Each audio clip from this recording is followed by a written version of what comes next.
This week I have mostly been watching underwater Nazi zombies.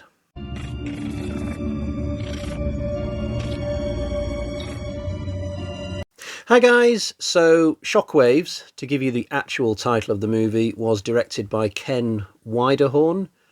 I've never heard of him, I might not even be pronouncing his name correctly. He would go on to do Return of the Living Dead 2, which I've not seen because I never made it past the original one. It's not that I had a bad time with the first Return of the Living Dead, it just wasn't really for me, so I never watched number 2.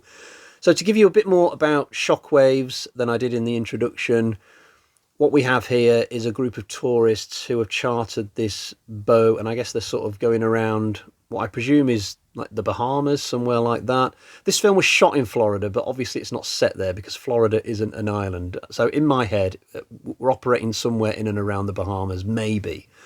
But this boat gets into some kind of trouble and the tourists end up on a small tropical island and they don't know what to do. But nearby is a shipwreck that's been there since the Second World War. So apparently the Nazis in this story were experimenting on their own people, creating this new breed of super soldier. And what they tried to do actually worked because they had like a battalion of these men that fought in several battles across Europe during the 1940s. But at the end of the war, when Hitler was defeated, they didn't know what to do with this battalion. So they just kind of sailed into nowhere, awaiting orders that would never come. And the ship ran aground on some rocks, and all these super soldiers ended up on the seabed, but not dead. Because in this movie, all these years later, they somehow rise up out of the sea and go after our main characters who were on this island. So this is like a tropical zombie film, I guess. You shouldn't watch this one with a beer. You should watch it with like a coconut spitzer with an umbrella at the top. The zombies in this have not had much money spent on them. They've basically hired 10 guys with blonde hair, put Nazi uniforms on them, black goggles, and that's about it. There's no wear and tear on their skin like you normally get with zombies. I think the idea is that the ocean has somehow preserved them for decades. I don't think that would actually happen if you spent a number of years under the water, but I guess these guys are super soldiers. They're not like mortal beings, so who knows? But they are quite creepy in the way that they go about their business. They're completely emotionless. They're not doing the usual zombie thing of going, ah. They're just like this for the entire movie.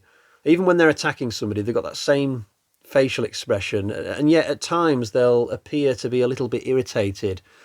So if they're walking through the underbrush, you might see them occasionally just slap a branch out of the way, like that they're completely insulted that anything would be in their path. They do this cool thing in this movie where they hide underwater, like they're going back to what they know before this whole ordeal started. So on this island, there's lots of like crisscrossing riverways, and there's even some water at the abandoned hotel that some of the characters find because there's a swimming pool outside. And what the zombies do in this, they just take a break from stalking people and hide under the water, and they just lie perfectly still. So if anybody's going past, then they can pop out and surprise that person. But a really well-designed new variant of zombie that I've certainly never seen before. The soundtrack makes them really effective as well. There's no like pop music in this or any kind of tune, actually. Like the entire sound mix is just noises like dun, dun, you know, like really drawn out notes, but mixed with the images of these emotionless guys in Nazi uniforms and goggles. It just worked somehow.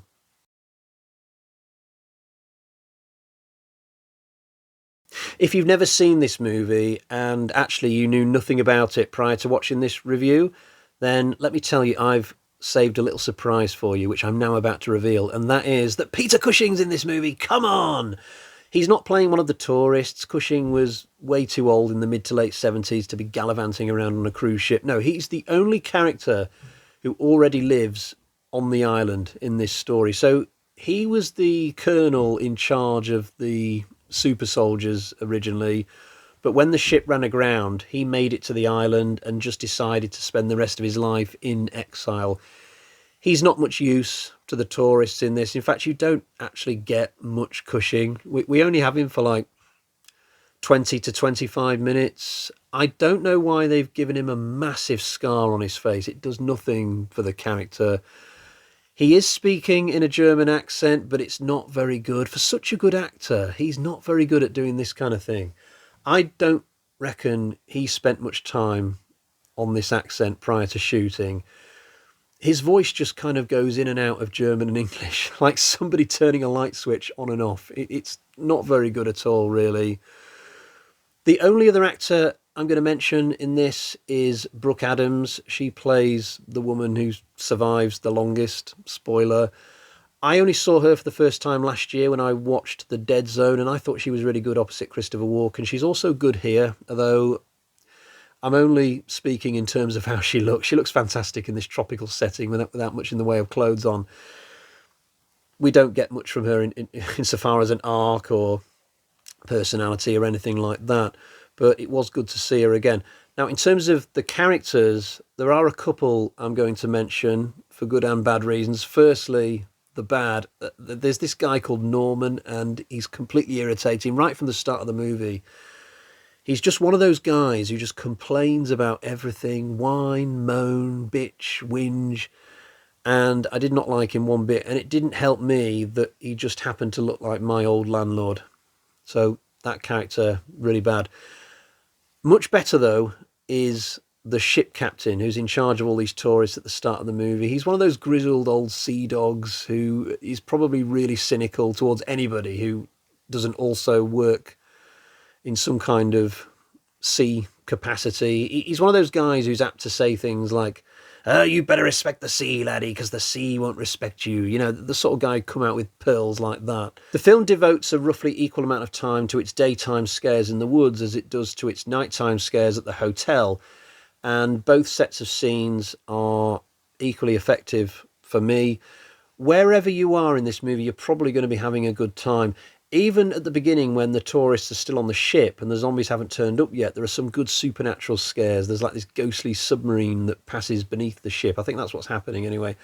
And there's like this ghostly ship up top that just passes by them in the night. Definitely got some goose flesh going on my arms.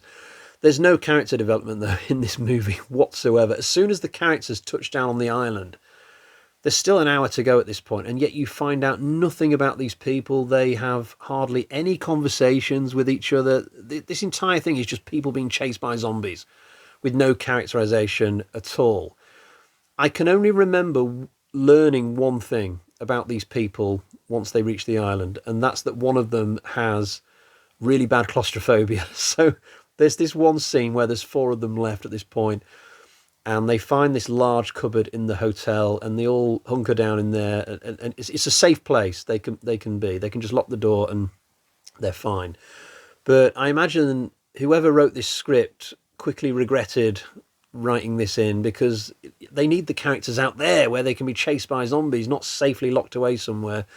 But instead of just deleting this little bit and rethinking the whole thing, they've kept it in, but they've made one of the characters claustrophobic. So this guy, who up until this point of the movie has appeared to be pretty tough, suddenly he's like, "Oh my God, I can't be in here. No, I need to get out of here. Oh, I can't be in small spaces, bloody, bloody, blah."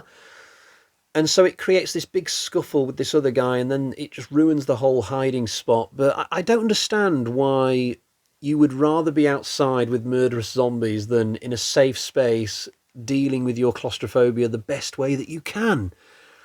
I suffer from vertigo, like really badly. I hate being high up. I'm terrified of being on aeroplanes. Sometimes I'll have to go on a plane if I want to have a holiday, but God, I hate it. I just feel scared the entire time I'm on a plane. Can't stand it. And yet, I would rather be on a plane just circling around for 48 hours straight than that plane landing on a zombie-infested airstrip. I'd rather take my chances with my plane fear, if you see what I mean. So what this character does in this movie makes no sense whatsoever, but it is quite funny.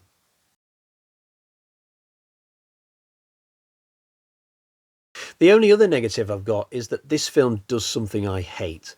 So at the beginning, we see who survived the story, and then we go back in time and watch the story, but we've already had the ending spoiled for us, which is really disappointing. You see this in TV more than movies, but whenever it happens, I just find myself getting really pissed off and asking the question, why?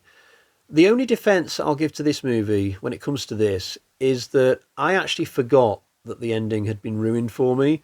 So when I saw who survived this, I thought to myself, oh, I actually knew this from the beginning. I'd just completely forgotten. But a lot of people won't forget, I guess, and they'll just sit there feeling baffled that the movie decided to pull this stunt.